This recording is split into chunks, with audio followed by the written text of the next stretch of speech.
Okay, so I might have made a bad decision here, but I may have spent a large sum of money on a certain box that I might have mentioned in a previous video. So I have purchased one box of the cup, and I was debating whether or not to open it, and I've decided I should open it. Experience, I did open last year's the cup. I mean, you probably have seen it in my background of many of my previous videos. It used to sit about there, like that. So I have opened it. I pulled this Carter Hart. I pulled from it, so that was last year. Hopefully that I can have the same luck as I did last year. So I have a blank with me. Should have probably gotten two blanks just in case. Let me just grab a second blank. So without further ado, without further preamble, we all know what we can get in here. We can get a lot of ridiculously good things. We can get dual auto patches. We can get the foundations of 4 jersey swatches and an auto. We can get the RPAs, which are huge. But there is a likelihood of this being an absolute bust because it's $1,000, and it can just, the actual odds of, if you open one box, the actual odds of you getting something good are not as high. So there we go. As you can see, I've now cracked the seal. I'm going to open this one relatively on camera, just to know. So we have to open another box of the cup. So we have the box here. There is an exorbitant amount of packaging in these things. I don't understand why. I mean, at least last year. Hold on, just open it.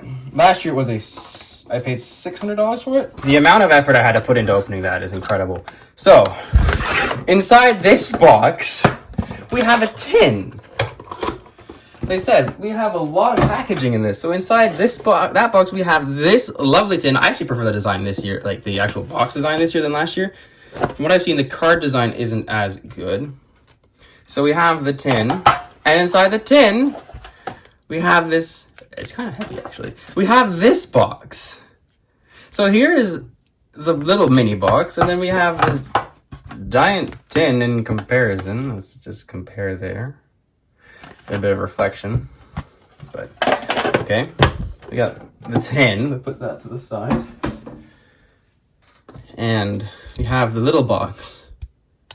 This is gonna be a longer video because I'm doing everything on camera at this point, so just showing you how I kind of open cards.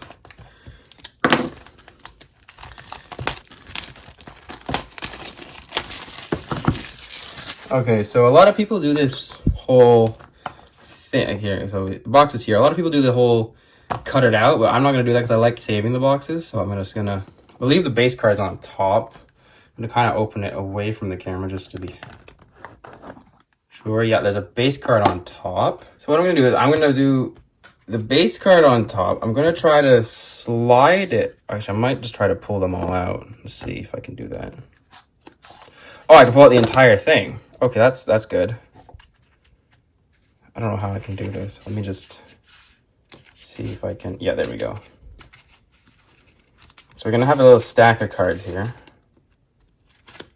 So what I'm gonna do, we have the, I don't even know what, this is the thing with the cup. I don't even know what I'm doing at this point because I've never opened the cup on camera.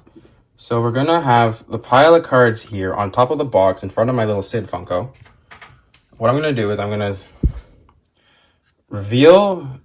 take off the top one, right? And then I'm gonna do that. I'm gonna make sure that we can't reveal that. So our base card is a Mark Scheifele, number 1110249. That is not bad.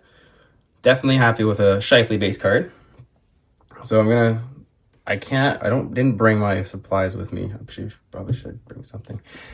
I don't know if you can see that, but it's a really, really, really thick card right there. So we'll see what happens there. So I'm gonna bring the other blank back. We're gonna slide that out, put the blank on top.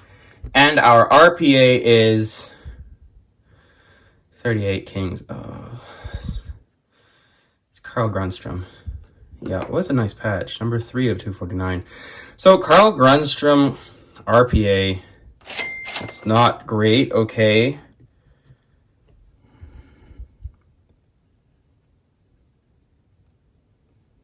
can do this one good. There we go, got it good. Okay, who's our next one? We have ourselves a exquisite, I don't know if you can see that. Yeah, exquisite collection endorsement. That looks, oh, it's Tom Wilson. Tom Wilson auto patch, exquisite collection endorsement relics, number 23 of 50. I actually like Tom Wilson, even though a lot of people dislike him. He's a solid player, plays a bit on the edge, but I'm a Penguins fan, but I don't particularly dislike the guy. So let's do the next card.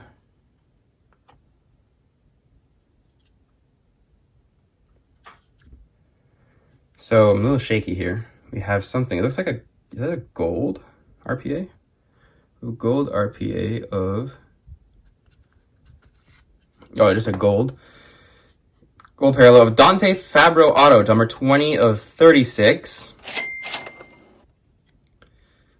Again, not amazing. So far, not getting our money's worth for $1,000. And our last, oh wow, this card is so thick. This is an extremely thick card, if you can tell. So our really thick card is 1 of 1 Cup Quads, premium materials of, wow, Phil Kessel, Nick Schmaltz, Clayton Keller, and Oliver Ekman-Larsson, Phoenix Coyotes, 4 buttons. That's solid, pretty solid pull here. Like the sound, if you can hear it, the sound of the button is pretty cool.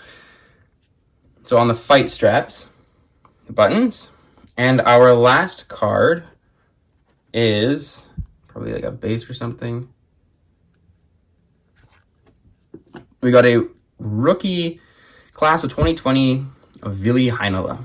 So obviously our hit of the box is the 1 of 1 Cup Quads, I think. So Phil Kessel, Nick Schmaltz, Clayton Keller, and Oliver Ekman-Larsson. But otherwise, this box wasn't as good as what we would have hoped. Got the Fabro, the Tom Wilson, Carl Grundstrom, and the Scheifele base. But otherwise, not as great as last year. Obviously, we got Carter Hart. But anyways, this is an experience. Hope you guys enjoyed watching. Hope you had a pleasant day, and I'll see you in the next one.